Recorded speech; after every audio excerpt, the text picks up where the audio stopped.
Hello बच्चों, क्या हालचाल, कैसी चल रही है पढ़ाई।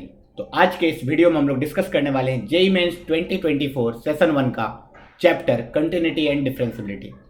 तो चैप्टर वाइज सेशन में फायदा ये होगा कि तुम्हें हर एक चैप्टर का एक बेसिक आइडिया लगेगा, किस चैप्टर से कितने क्वेश्चन आते हैं and what is the difficulty level of each chapter. तो चलो स्टार्ट करेंगे कंटिन्यूटी एंड डिफरेंशियबिलिटी का सबसे पहला क्वेश्चन जो तुम्हारे स्क्रीन के सामने होगा। तो सबसे पहले क्वेश्चन देख के खुद से ट्राई करो एंड उसके बाद सोल्यूशन देखो। उसके बाद जो भी कॉन्सेप्ट सिखाया जा रहा है उस कॉन्सेप्ट को नोट डाउन कर लो सो डैट इस टाइप के कॉन्सेप्ट के दोबारा कभी क्वेश्चन आए तो तुमसे 100% बनने चाहिए। चलो देखो यहाँ पे ध्यान से, एक फंक्शन गिवन है, पीस वाइज फंक्शन इसको बोलते हैं। जब अलग अलग इंटरवल में अलग अलग फंक्शन डिफाइन किया जाता है तो इसको पीस वाइज फंक्शन बोलते हैं। तो अपने पास पीस वाइज फंक्शन गिवन है, x लेस देन 3 में कुछ तो डिफाइंड है, x ग्रेटर देन 3 में कुछ तो डिफाइंड है and x is equal to 3 पे कुछ तो डिफाइंड है। बोला है दिस रिप्रेजेंट ग्रेटेस्ट इंटीजर, यहाँ पे ग्रेटेस्ट इंटीजर है less than equal to x। Let s denotes this set of all the, यहाँ पे कुछ तो मिसिंग है, ठीक है। ये ऑर्डर्ड पेयर या अनऑर्डर्ड पेयर। ऑर्डर्ड पेयर में क्या होता है 2,4 and 4,2 are two different thing, ठीक है। अनऑर्डर्ड पेयर में क्या है कि 2,4 लिखो या 4,2 लिखो, एक ही बात है। तो जो भी बोला होगा उस हिसाब से आंसर कर देंगे। हमारा मेन मुद्दा इस क्वेश्चन में ये है कि we have to find the value of a and b such that this function is continuous at x is equal to 3।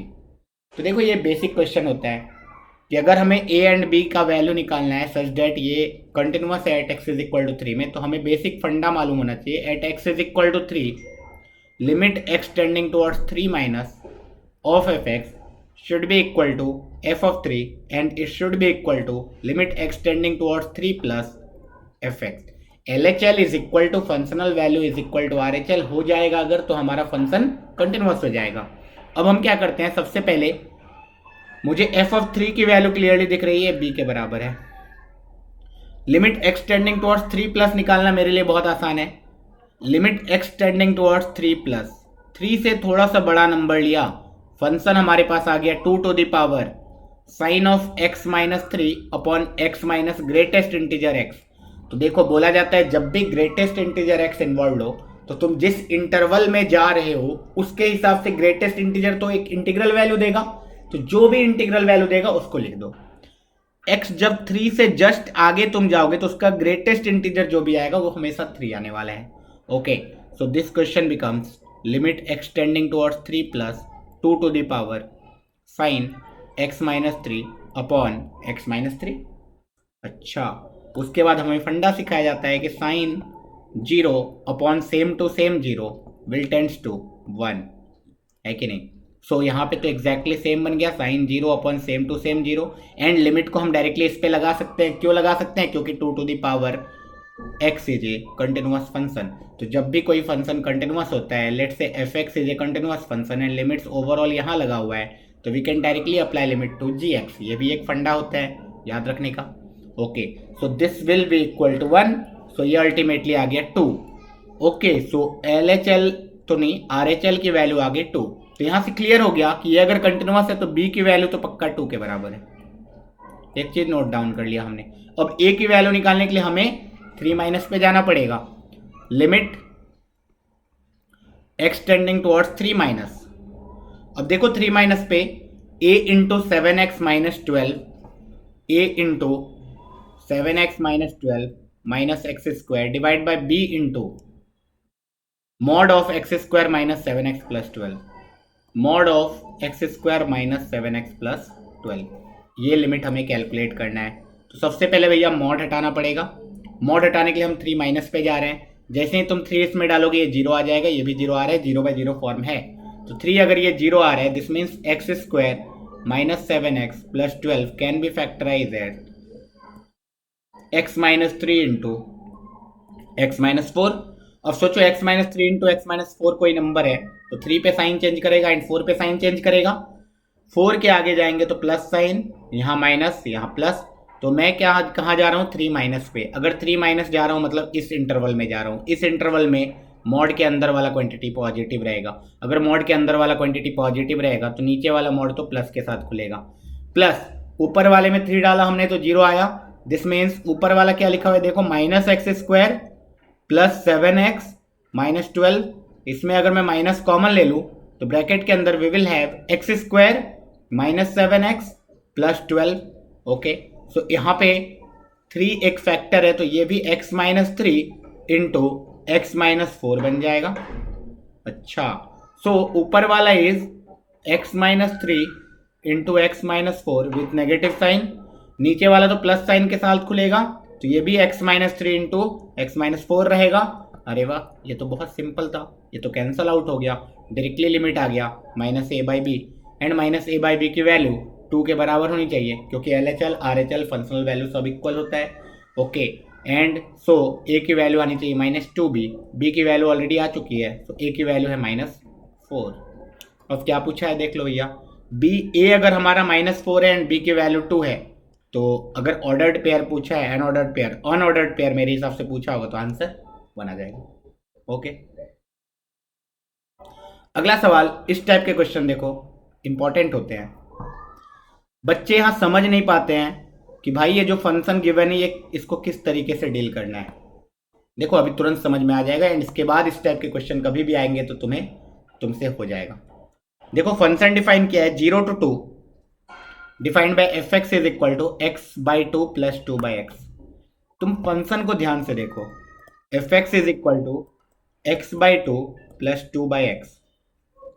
अच्छा, मैं एक बार याद दिलाने की कोशिश करता हूं, fx is equal to x plus 1/x function बहुत ही फेमस है, एक नंबर एंड उसका रेसिप्रोकल। अच्छा, ये फंक्शन का ग्राफ हमें मालूम होता है, कैसा ग्राफ होता है, y is equal to x जो लाइन होगा डेट विल बी असिम्प्टोट। अगर नहीं मालूम है तो याद रख लेना आज के बाद, fx is equal to x plus 1/x का ग्राफ, ये यहाँ से डिक्रीज करेगा 2 तक आएगा, देन इंक्रीज करेगा सिमिलरली दिस साइड। ठीक है, तो अगर मैं 1 पे देखूँ तो वैल्यू 2 आता है, -1 पे देखो तो वैल्यू -2 आता है एंड इस तरीके का ग्राफ होता है। दिस मीन्स 0 to 1 में डिक्रीज करता है देन उसके बाद इंक्रीज करता है। क्या तुम्हें ये फंक्शन देख के नहीं लग रहा है उसी टाइप का, नंबर एंड उसका रेसिप्रोकल? मतलब कुछ देर के लिए मैं x/2 को t ले लूँ तो क्या अपना f of t plus 1/t नहीं दिख रहा है? हाँ सर, t प्लस 1/t अगर दिख रहा है तो इसका भी graph y is equal to t और इस तरीके से बनेगा। Yes sir. Okay, so t is equal to 1 पे इसका मिनिमा आएगा which is 2, t is equal to 1 this means x is equal to 2 पे मिनिमा आएगा। ओके, तो ये फंक्शन तो एनालाइज हो गया, डेट इज 0 से 2 में डिक्रीज करेगा देन 2 के आगे बढ़ेगा, लेकिन हमें सिर्फ 0 से 2 में फंक्शन डिफाइन किया गया तो 0 से 2 में that function will be decreasing. अगर तुमने ग्राफ याद रखा है तो वहां से तो हो ही जाएगा, नहीं याद रखा है किसी बच्चे ने लेट से तो वो क्या करेगा, f' कैलकुलेट करेगा, f' कैलकुलेट करने पे ये 1/2 माइनस 2/x² आ जाएगा, नीचे आ जाएगा एलसीएम 2x², ऊपर चला जाएगा x² minus 2x² minus 4। So clearly we can see x minus 2 into x plus 2/2x²। जब मैं 0 से 2 में जा रहा हूँ तो ये नेगेटिव आएगा, तो 0 से 2 में ये डिक्रीजिंग फंक्शन होगा। तुमने f' से कैलकुलेट कर लिया, अगर ग्राफ नहीं आता छोड़ो हटाओ यार, टेंशन नहीं लेने का, जो आता है उसी से करो। ओके, तो ये फंक्शन के बारे में तो पूरा का पूरा आइडिया चल चुका है सर। अब gx बोला गया है तो जब भी तुम्हें इस टाइप का फंक्शन दिया जाए ना, अब इसका मीनिंग समझो। इसने बोला है कि t की वैल्यू 0 से x में मूव करेगी जहां पे x की वैल्यू 0 से 1 है, मतलब बेसिकली ये एक फंक्शन हुआ when x is in between 0 to 1 and ये अदर फंक्शन हुआ when x is in between 1 से 2। उसके बाद हमें 0 से 2 में पूछा गया है कंटिन्यूटी एंड डिफरेंशियबिलिटी। तो जब भी इस टाइप का फंक्शन आ जाए ग्राफ बना लो। ग्राफ बनाएंगे gx का, 0 से 1 में एक फंक्शन है, 1 से 2 में एक और फंक्शन है, इसलिए 0 से 1, 1 से 2 अलग अलग इंटरवल बना दिया। जब मैं 0 से 1 में मूव करूंगा मैं इस फंक्शन का ग्राफ बनाऊंगा। अब ये फंक्शन क्या है सोचना, दिस फंक्शन इज बोला जब भी fx है जो मिनिमम वैल्यू आएगा, तुम आगे बढ़ते जाओ, t की वैल्यू 0 से आगे लेते जाओ, जो भी मिनिमम वैल्यू आएगी उसका ग्राफ बना देना। ओके, तो जब मैं एग्जैक्टली 0 पे था तो इसकी वैल्यू कितनी थी, एग्जैक्टली 0 पे इंफिनिटी, तो मिनिमम इंफिनिटी था, और आगे बढ़ता गया मिनिमम ही आता गया, हल्का सा भी मिनिमम नहीं, लेट्स से बीच में ही कहीं टर्न कर जाता, 0 से 1 के बीच में ग्राफ कहीं टर्न कर जाता, ऐसे होता तो इसका ग्राफ कैसा बनाता हमें पता है, minimum minimum minimum minimum minimum minimum minimum, यहां पे सबसे मिनिमम आ गया, इसके बाद मैक्सिमम होने लगा। नो, 0 से 1 में मिनिमम आना चाहिए, तो ये ग्राफ आता। अच्छा, उसने बोला ना कि 0 से 1 में तो मूव करोगे तो एफ टी की वैल्यू हमेशा मिनिमम लो हर एक अलग अलग पॉइंट पे। अच्छा, तो यहां पे ऐसा होता, हाँ। लेकिन हमारे केस में 0 से 1 में तो डिक्रीज ही कर रहा है, 2 पे चेंज होता है ये, 2 पे। तो देख लेते हैं 1 पे एग्जैक्टली वैल्यू कितनी आएगी। जब मैं एफ ऑफ 1 निकालूंगा, एफ ऑफ 1, तो f of 1 is equal to 1/2 plus 2, this is 2.5। अच्छा, तो एफ ऑफ 1 इज 2.5, तो मतलब ये घट के 2.5 तक जाएगा। डिक्रीज कर रहा है, डिक्रीज कर रहा है, डिक्रीज कर रहा है, 2.5 तक गया। और this is not the lowest point, इसलिए ऐसा नहीं, ये घटते गया, ठीक है। ये this is 2.5, this is 2.5, since 1 is included in ऊपर वाला, इसलिए हमने 1 पे 2.5 वैल्यू लिया। एंड 1 के आगे तो 3/2 प्लस एक्स ग्राफ है which is a straight line, and exactly 1 पे इसकी वैल्यू कितनी आ रही है, 3/2, 1.5 प्लस 1, 2.5। तो 2.5 तो यहाँ है, तो इसका मतलब कंटिन्यूस ग्राफ हो गया। सो इसके आगे तो ये स्ट्रेट लाइन बनेगा, ठीक है। सो अगर कोई पूछे कि ये ग्राफ कितने जगह पे डिसकंटिन्यूस है, तो हम बोलेंगे कहीं नहीं। तो G x is not continuous for all x, गलत। G x is continuous and differentiable for all x, गलत। G x is continuous but not differentiable at x is equal to 1, 100% right. X is equal to 1 पे क्या हुआ देखो, sharp point बना, ये graph ऐसे जा रहा था और अचानक से शार्प टर्न लेके ऊपर जाने लगा। This means at x is equal to 1, this is non differentiable. Non differentiable है, हेंस वी कैन से भैया ये नॉन डिफरेंशिएबल है, ऑप्शन नंबर सी राइट है। तो आई होप इस टाइप के क्वेश्चन अब दोबारा कभी आएंगे तुमसे पक्का सॉल्व हो जाएगा। चलो अगला सवाल देखते हैं। यार ये बच्चा वाला सवाल था, खाली मॉड में फंसाया था, तो तुम्हें तो मालूम ही है ना भैया। मैं क्या करता हूँ ना, एफ एक्स को अच्छे से डिफाइन कर लेता हूँ हर एक इंटरवल में। एक इंटरवल में लूंगा x less than equal to -2, एक इंटरवल लूंगा when x is in between -2 to 2, and एक इंटरवल लूंगा when x is greater than equal to 2। X less than equal to -2 में इसमें आएगा, तो this will be equal to, since negative लिया तो -1/x फंक्शन डिफाइन होगा, मॉड एक्स नेगेटिव के साथ खुलेगा। X greater than equal to में यही फंक्शन आएगा, this will be equal to 1/x, and -2 से 2 के बीच में ये वाला फंक्शन आएगा which is equal to ax² plus 2b।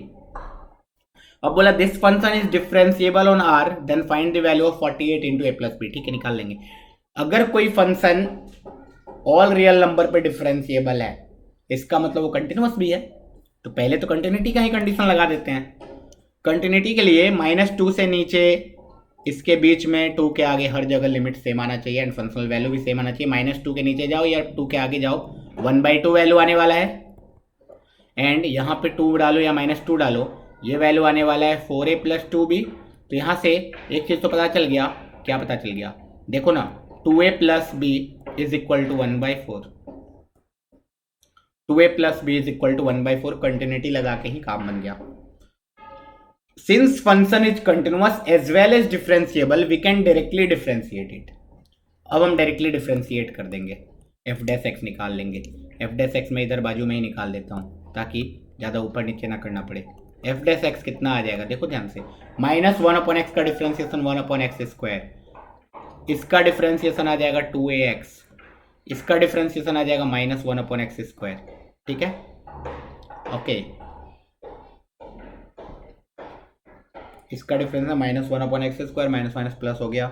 Okay, x less than equal to -2 पे गया, इक्वालिटी हटा देंगे अभी। हाँ डिफरेंशिएबल है तो इक्वालिटी लगा देने में कोई दिक्कत नहीं है। 2 से -2 में ये गया, and x greater than equal 2 में गया।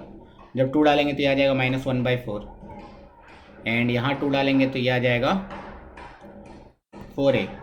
सो a की वैल्यू -1/16। तुम बोलोगे ऊपर से निकाल लो, ऊपर से भी सेम ही आएगा, ये नेगेटिव आ जाएगा वो पॉजिटिव आ जाएगा, a की वैल्यू अल्टीमेटली -1/16 आएगी। तो a की वैल्यू अल्टीमेटली -1/16 आ चुकी है, तो 2a की वैल्यू -1/8 आ चुकी है। 2a की वैल्यू अगर -1/8 आ चुकी है, तो b की वैल्यू आने वाली है 1/4 - 2a, this is 1/4 minus minus plus 2a की वैल्यू 1/8। सो अल्टीमेटली कितना आ रहा, 8, 4, 2, 1, 3, 3/8। b की वैल्यू आ गई 3/8 which is 6/16। a plus b पूछा है, तो a प्लस बी की वैल्यू आएगी 5/16, 5/16 इंटू 48, 5/16 इंटू 48, 16 3 जा 3 5 जा 15 आंसर। इजी क्वेश्चन था। ये सब मुझे लग रहा है यार बहुत ही आसान क्वेश्चन आया एक्चुअल में। ये सारे क्वेश्चन जो भी आए हैं बिल्कुल अनसीन टाइप के क्वेश्चन नहीं है ना। ये सारे क्वेश्चन हमने कहीं ना कहीं देखा होगा। जब भी हम प्रैक्टिस करते हैं, जेई की तैयारी करते हैं, तो इस टाइप के क्वेश्चन हमें हर एक इंस्टीट्यूट के बुकलेट में, मॉड्यूल में, या कोई भी बुक उठा लो जनरल, उसमें मिल जाएगा। फिर से देखो यहाँ पे एक फंक्शनल इक्वेशन देख के बच्चों को थोड़ा सा डर लगता है, लेकिन इन्होंने फंक्शनल इक्वेशन दिया तो दिया, इन्होंने बहुत ही आसान वाला फंक्शनल इक्वेशन दे दिया जो कि स्टैंडर्ड पढ़ाया जाता है। F of x upon y की value f x upon f y के बराबर है। तो इसमें डायरेक्टली बताया जाता है f x is x to the power n. Okay, so f x is x to the power n. सो हो गया ना। एफ डैश वन गिवन है, एफ डैश वन गिवन है, f dash one is n into x to the power n minus one. F dash one will be equal to n, और n की value 2024 है। इसका मतलब F x आ गया अपना x to the power 2024। अब सारे ऑप्शन देख लो, सारे ऑप्शन देखते हैं। X into f dash x, x into f dash x मतलब पहले एफ डैश एक्स निकालना पड़ेगा। F dash x is 2024। एक सेकेंड,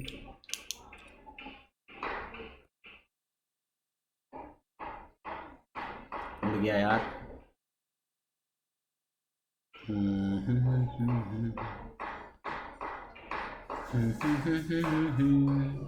ठीक है, आ गया। फिर से बैक टू नॉर्मल आ जाओ। एफ डैश एक्स अपने पास कितना आ गया 2024 into x to the power 2023 भैया। So x into f dash x कितना आ जाएगा, x into f dash x आ जाएगा 2024 into x to the power 2024, and ये 2024 इंटू एफ एक्स है। तो ऑप्शन नंबर ए ही राइट दिख रहा है मुझे।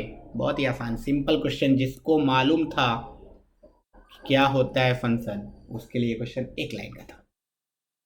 अगला सवाल यार, ऐसा क्वेश्चन एनसीईआरटी में हो जाता है, ठीक है। ए एंड बी की वैल्यू बताओ सच that this function is differentiable. उसके बाद बोला गया इस इंटीग्रल की वैल्यू बताओ। ये इंटीग्रल तो निकाल लेंगे, उसके लिए फंक्शन निकालना पड़ेगा।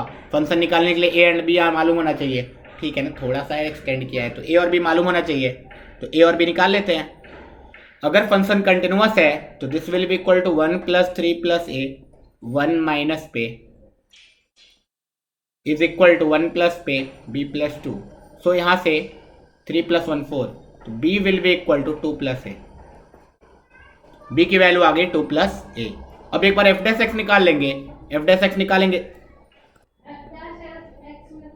F dash x is equal to 2x + 3, and यहां से आ जाएगा b x less than equal to 1, x greater than 1। Equality लगा दिया क्योंकि उसने बोल दिया है कि डिफरेंशिएबल है। तो एफ डैश 1 यहाँ से 5 आएगा, इधर से b आएगा। b की वैल्यू डायरेक्टली 5 आ गई, b की वैल्यू अगर 5 आ गई तो a की वैल्यू 3 आ गई। तो a और b आ चुका है, a और b आ चुका है। इसका मतलब अपना फंक्शन आ चुका है भैया। फंक्शन क्या है, x² + 3x + a की वैल्यू 3, एंड नेक्स्ट वाला फंक्शन नीचे वाला क्या है 5x + 2, 5x + 2। This is when x greater than equal to 1, this is when x less than, उल्टा कर दिया क्या मैं, हाँ, x less than equal to 1 and this is when x greater than 1। Okay, अब हमें चाहिए -2 से 2 fx। -2 से 2 fx को हमें ब्रेक डाउन करना पड़ेगा। -2 से 1 fx dx प्लस 1 से 2 fx dx। -2 से 1 में ऊपर वाला, -2 से 1 में ऊपर वाला लेंगे तो यह आ जाएगा -2 से 1 x² + 3x + 3 dx। ये तो मेरे हिसाब सबको आता है। fx dx is 5x + 2 into dx। ये सब तो नीट वाले भी कर लेंगे यार, मैं क्यों करूँ, कर लो, हो जाएगा। अगला सवाल, मॉड लगा खाली डराने की कोशिश की है। कंसिडर द फंक्शन 0 से infinity fx is equal to e to the power minus of mod log x base e। अब देखो मॉड जहां साइन चेंज करता है उसको खाली देख लो। log x बेस e 0 किधर होगा, when x is equal to 1 होगा। Okay, this means x is equal to 1 के आगे ये फंक्शन जो रहेगा fx is equal to e to the power minus of log x base e रहेगा, and 1 से पीछे क्या रहेगा, ये जो फंक्शन रहेगा fx is equal to e to the power log x base e रहेगा। अब इस फंक्शन को देखो, बेस e है, यहाँ e है, तो this is basically fx is equal to x, and ये माइनस साइन ऊपर ले जाएंगे तो this is basically fx is equal to 1/x। इसका मतलब हमारा फंक्शन रेडी है। x लेस देन 1 पे फंक्शन है x ग्रेटर देन 1 पे फंक्शन है अपना 1/x, and x is equal to 1 पे फंक्शन है 1। तो कहीं भी इक्वालिटी लगा दो, कोई फर्क नहीं पड़ता है, ये अपना फंक्शन है। अब इसने बोला कि late m and n be the respectively the number of points where fx is non continuous and non differentiable। ठीक है, x इज इक्वल टू 1 पे, ये तो मुझे बस चेक करना है शक वाले पॉइंट पे, तो क्वेश्चनेबल पॉइंट सिर्फ x इज इक्वल टू 1 है। x इज इक्वल टू 1 पे मुझे क्लियरली दिख रहा है कि ये फंक्शन डिफरेंशिएबल सॉरी कंटिन्यूअस है। यहाँ 1/x में x इज इक्वल टू 0 पे प्रॉब्लम था, लेकिन x इज इक्वल टू 0 इसके डोमेन में ही नहीं है, तो x इज इक्वल टू 0 पे कोई प्रॉब्लम नहीं है बिल्कुल। So this is fx is continuous everywhere, so m की वैल्यू 0 है। कितने जगह पे डिसकंटिन्यूअस है, तो 0 जगह पे। अब डिफरेंशियबिलिटी के लिए f डैश x निकाल लिया है, f डैश x निकाला तो ऊपर वाले का डिफरेंस 1, नीचे वाले का -1 upon x square, x less than 1 x greater than 1। Equality अभी नहीं लगाया क्योंकि चेक करना जरूरी है, x लेस देन 1 में 1 आ रहा है, x ग्रेटर देन 1 में -1 आ रहा है। इसका मतलब non differentiable at x is equal to 1 आना भी चाहिए था। ये स्ट्रेट लाइन था, ये कर्व था, तो वहाँ शार्प पॉइंट तो आएगा ही ग्राफ में। शार्प पॉइंट जब आएगा ही ग्राफ में तो यहाँ पे नॉन डिफरेंशिएबल होना ही था। तो n की वैल्यू कितनी आ गई, n की वैल्यू आ गई 1। एक जगह पे नॉन डिफरेंशिएबल है, तो m प्लस n पूछा है क्या, m प्लस n पूछा है तो आंसर 1 आएगा। Simple question. बस तुम्हें क्या करना था, फंक्शन को डिफाइन कर लेना था अलग अलग इंटरवल में। तो जब भी मॉड वॉड यूज करे ना तो डिफाइन कर लो। यार ये सेम टू सेम क्वेश्चन मैंने लिमिट्स वाले वीडियो में सॉल्व किया है, तो अगर तुमने देखा नहीं है तो उसको जाके देख लो। क्लासिक सैंडविच थ्योरम का क्वेश्चन है, sandwich theorem same to same इसी टाइप का क्वेश्चन एक बार PYQ प्रीवियस ईयर क्वेश्चन में जेईई मेंस ने पूछा हुआ है, एंड उसी को उठा के फिर से पूछ दिया। खाली 5 को 7 कर दिया, 3 को 5 कर दिया, ये सब नंबर चेंज कर दिया है। ठीक है, तो सैंडविच थ्योरम का क्लासिक क्वेश्चन है, जाके वहां से देख लो, आसानी से हो जाएगा। अगला सवाल, ये सवाल एक्चुअल में लिमिट्स कंटिन्यूटी एंड डिफरेंशिएबिलिटी में नहीं होना चाहिए, यहाँ लिमिट्स देख के। ठीक है, तो ये सवाल एक्चुअल में डिफरेंशियल इक्वेशन का, इसको सॉल्व करते हैं 2 मिनट में। पहले एक आखिरी क्वेश्चन कर लेते हैं। अब ये देखो फंक्शन गिवन है fx is equal to modulus of 2x square plus 5 into mod x minus 3 का मॉड। अब ये फंक्शन है फिर से सेम है कि m एंड n पॉइंट पे डिसकंटिन्यूअस एंड नॉन डिफरेंशिएबल है, तो m प्लस n की वैल्यू बताओ। इस फंक्शन के लिए देखो एक तरीका तो होता है कि अलग अलग पॉइंट पे चेक कर लिया जो भी क्वेश्चनेबल पॉइंट है। दूसरा तरीका, सिंस यहाँ क्वाड्रेटिक है ना, तो मैं सोचूंगा यार यहाँ से शुरू करते हैं। 2x square plus 5x minus 3 late से अपने पास क्वाड्रेटिक था, तो क्या मैं इसका ग्राफ बना सकता हूँ? हाँ, इसका डिस्क्रिमिनेंट का वैल्यू कितना आएगा, बी स्क्वायर माइनस 4ac 24 49। तो माइनस d/4a कितना आएगा, माइनस d/4a आएगा माइनस 49/8। ओके, तो d पॉजिटिव मतलब 2 रूट आएगा। माइनस b/2a इसका कितना आ रहा है भैया, माइनस b/2a आ रहा है इसका, minus b/2a minus 5/4। Okay, roots भी निकाल ले क्या, हाँ रूट्स तो निकल ही जाएगा। Minus b plus minus root under D is 7/2a 4, तो ये आ जाएगा 7 माइनस 5 2/4 comma minus 12/4 which is equal to 1/2 comma minus 3। तो इस फंक्शन का तो भाई अपने पास प्यारा सा ग्राफ मालूम है। एक रूट आएगा -3, एक रूट आएगा 1/2, एंड ये ग्राफ मस्त 0 से उठ के ऐसे जाएगा। ठीक है, अब देखो कैसे यहां तक कैसे पहुंचा जाए। तो जब मैं इस फंक्शन में x के जगह रिप्लेस कर दूं मॉड x से, ग्राफिकल ट्रांसफॉर्मेशन नहीं आता है इसलिए मैंने इसको चूज किया कि मैं यही इसी तरीके से बताऊंगा। ग्राफिकल ट्रांसफॉर्मेशन आनी जरूरी है। तो x के जगह खाली मॉड x डाला तो ग्राफ में क्या चेंज आएगा, तो बोले यार इन दिस केस अगर x के जगह मॉड x डाल दिया तो जो पॉजिटिव साइड में ग्राफ था एग्जैक्टली वही ग्राफ नेगेटिव साइड में भी आएगा। ओके, तो ग्राफ में थोड़ा सा ये चेंज आया कि now this graph will look like this. ये पॉइंट इज 0 कॉमा -3, तो ये पॉइंट इज 1/2, तो अब यही ग्राफ कॉपी पेस्ट हो जाएगा इधर, this will be equal to -1/2। Okay, यहाँ शार्प पॉइंट है, ठीक है, यहाँ already we have a sharp point, तो ये मत समझना यहाँ कर्व है। ओके, नेक्स्ट, जब मेरे पास y is equal to mod x आया तो ये ग्राफ बन गया fx square plus 2 into mod x minus जो भी था 3 5x माइनस 3, यहाँ 2x स्क्वायर। अब इसका ओवरऑल मोड अगर फंक्शन पे ले लेते हैं तो पूरा का पूरा ग्राफ ऊपर की तरफ शिफ्ट। अच्छा, तो ये नीचे वाला ग्राफ हट जाएगा, हाँ नीचे वाला ग्राफ हट जाएगा। तो कितने जगह पे कंटिन्यूअस है, हर जगह पे कंटिन्यूअस है। कितने जगह पे नॉन डिफरेंशिएबल है, 3 जगह पे, 1 2 3, तीनों जगह पे शार्प टर्न है। तो 3 जगह पे नॉन डिफरेंशिएबल, n की वैल्यू 3, m की वैल्यू 0, तो 0 + 3 = 3। आसान था, अगर तुमने ग्राफिकली अप्रोच किया होता तो बहुत ही आसानी से क्वेश्चन बन जाता। ठीक है, अब एक क्वेश्चन, ये आखिरी क्वेश्चन है। देखो यहाँ पे मैं दोनों साइड पहले स्क्वायर कर दूंगा, तो fx का whole square is equal to, इसका लिमिट निकाल लूंगा। इसका लिमिट में, ये तो इंडिटरमिनेंट फॉर्म ही नहीं है तो इसका लिमिट निकालना है। ये इंडिटरमिनेंट फॉर्म है तो इस इंडिटरमिनेंट फॉर्म को देखो, 2r², f of r common ही है तो ब्रैकेट के अंदर क्या जाएगा, fr - fx divide by r - x इधर रख देता हूँ, r + x, लिमिट इसमें जाएगा r tending towards x, minus इसमें तो लिमिट डाल देता हूँ मैं, लिमिट कितना आ जाएगा, x³ × e fx/x। अब देखो ये तो हमें मालूम है यार, r टेंडिंग टुवर्ड्स x है, इसको तो डायरेक्टली LH रूल से भी निकाल सकते थे। तो LH रूल से निकालेंगे तो ये आ जाएगा f'(x), तो ये आ गया 2x² × fx × f'(x) divide by 2x minus x³ × e fx/x is equal to fx का होल स्क्वायर। 2x से 2x कट गया। अब मैं क्या करता हूँ, कुछ देर के लिए fx को I am writing y, so that तुम्हें आसान लगे थोड़ा देखने में। ये बन गया y² is equal to x × y × dy/dx minus x³ × e⁻y/x। जैसे e⁻y/x आ गया तो y/x बनाने का सोचा हमने। y/x बनाने के लिए यहाँ पे x² से डिवाइड कर दिया, x² से जब मैंने डिवाइड कर दिया तो हो गया, ये बन गया y/x का whole square is equal to y/x × dy/dx minus x × e⁻y/x। अब अगर हर जगह y/x दिख रहा है तो कुछ देर के लिए क्या करते हैं, y/x को ही कुछ मान लेते हैं v। तो y/x को अगर v मान लिया तो y इज इक्वल टू आ गया v × x, तो dy/dx कितना आ जाएगा, dy/dx आ जाएगा v + x × dv/dx। ओके, सो dy/dx यहाँ से कितना आ रहा है, देखो dy/dx will be equal to y/x का whole square plus x × e⁻y/x divided by y/x।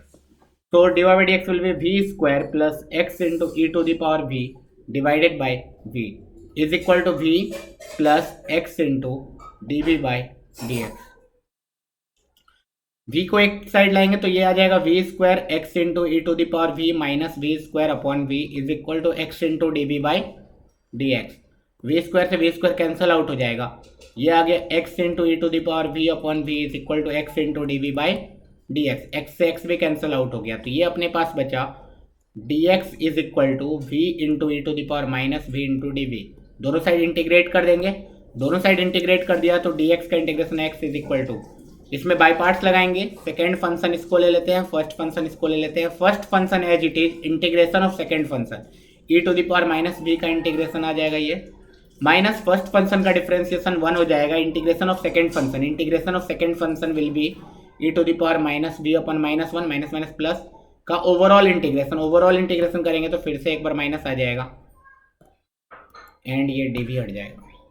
ये आ गया अपने पास फंक्शन, मतलब x is equal to y/x with negative sign into e⁻−y/x minus e⁻−y/x plus some constant, integral constant हमने लिया नहीं ये। ओके, अब उन्होंने कांस्टेंट निकालने के लिए एक इन्फॉर्मेशन दी हुई है कि f(1) इज 1, मतलब x को जब 1 डालोगे तो y की वैल्यू 1 आती है, x को 1 डालेंगे तो y की वैल्यू अगर 1 आती है तो दिस मीन्स y/x 1 आ गया। तो x को 1 डाला तो ये आ गया minus of e⁻−1 is equal to minus of e⁻−1 plus k की वैल्यू आ गई 1 + 2 × e⁻−1। ओके, सो अपने पास जो आ गया x is equal to minus of y/x into e⁻−y/x minus e⁻−y/x plus 1 + 2 × e⁻−1। ये आ गया y और x में कोई फंक्शन, मुझे फंक्शन निकालने में कोई इंटरेस्टेड नहीं है। आगे उसने बोला है कि then find the value of e × a such that fa is 0। fa is 0 मतलब x की वैल्यू a पे y की वैल्यू 0 आ रही है, तो x की ऐसी कौन सी वैल्यू है, y की वैल्यू 0 आ रही है तो y की वैल्यू 0 डालो, x इज इक्वल टू ये 0 हो जाएगा, ये आ जाएगा e⁻0 1 - 1 plus 1 in plus 2 × e⁻−1। तो -1 + 1 कैंसिल आउट हो गया, x की वैल्यू आ गई 2/e, मतलब a की वैल्यू है 2/e। a की वैल्यू अगर 2/e है तो उसने पूछा है e इंटू ए कितना होगा, e इंटू ए होगा 2, e into A is 2। I hope तुम्हें समझ में आया होगा। डिफरेंशियल इक्वेशन एंड लिमिट्स का एक क्लासिक क्वेश्चन, थोड़ा अलग तरीके से फ्रेम किया था। इस क्वेश्चन को मैं थोड़ा सा टफ रेटिंग दूंगा, है ना। ये क्वेश्चन इजी नहीं था, टफ था। बाकी जो भी क्वेश्चन है उसमें बहुत सारे क्वेश्चन, बहुत सारे शिफ्ट में बहुत इजी थे, कुछ क्वेश्चन मॉडरेट लेवल के थे, एंड उन सारे में से सिर्फ एक ही क्वेश्चन मुझे ये वाला थोड़ा टफ लगा, क्योंकि इसमें 2 चैप्टर का मिक्सचर है, एंड इस टाइप का क्वेश्चन लोग जनरली प्रैक्टिस नहीं किए होते हैं, या फिर r और x 2 अलग अलग वेरिएबल है, तो नंबर्स में लोगों को खेलने का ज़्यादा आदत होता है। तो ठीक है, फिर भी कर लिया हमने, बहुत ही आसान है, ऐसा कुछ डिफिकल्ट नहीं था। तो चलो, आई होप तुमने सारे क्वेश्चन एंजॉय किए होंगे। नेक्स्ट वीडियो मिलते हैं।